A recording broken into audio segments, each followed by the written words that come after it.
নৌকা যুগে English channel পাড়ি দিয়ে অভিবাসন প্রত্যাশীর সংখ্যা আশঙ্কাজনক হারে বেড়েছে। চলতি বছরের গত ৬ মাসে প্রবেশ করেছে প্রায় ২০,০০০ অভিবাসন প্রত্যাশী। এই হার গত বছরের একই সময়ের তুলনায় প্রায় ৫০% এবং ২০২৩ সালের একই সময়ের তুলনায় ৭৫% বেশি। হোম অফিস জানিয়েছে, কেবল গত রোববার নৌকা যুগে ব্রিটেনে প্রবেশ করেছে প্রায় ১৫০০ অভিবাসন প্রত্যাশী। কনজারভেটিভ পার্টি কঠোর সমালোচনা করে বলেছে, মাইগ্রেন্ট নিয়ন্ত্রণে লেবার সরকার পুরোপুরি ব্যর্থ। বিস্তারিত ডেস্ক রিপোর্টে। ডানকার্কের সমুদ্র উপকূল, দলে দলে মাইগ্রেন্টরা ছুটছে সমুদ্রের দিকে। ভোর ৫টায় তাদের জন্য অপেক্ষায় ডিঙি নৌকা। ফ্রান্স এবং ব্রিটেন কর্তৃপক্ষ ঝুঁকিপূর্ণ এই যাত্রা থামাতে অজস্র পদক্ষেপ গ্রহণ করেছে, কিন্তু সব চেষ্টাই ব্যর্থ। কারণ বেশিরভাগ মাইগ্রেন্টরা উত্তর ফ্রান্সের যে স্থান থেকে যাত্রা শুরু করে সেখানে নেই কোনো পুলিশ প্রহরা। সেখানে নৌকায় উঠার জন্য নিজেদের মধ্যে সংঘাতও লেগে থাকে।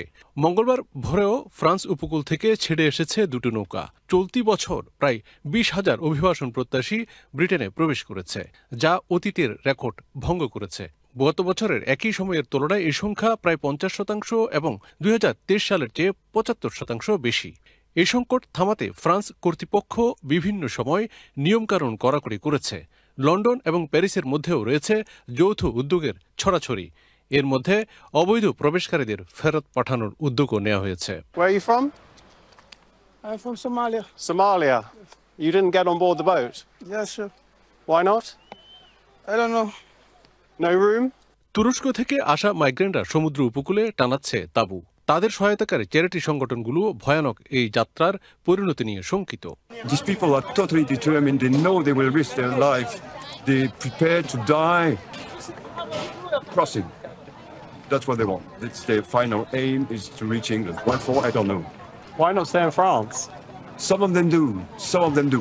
কিছুদিন আগে সরকার বলেছিল, ভালো আবহাওয়ার কারণে মানব পাচারকারীরা নৌকায় ধারণ ক্ষমতার চেয়ে বেশি মানুষ পার করছে।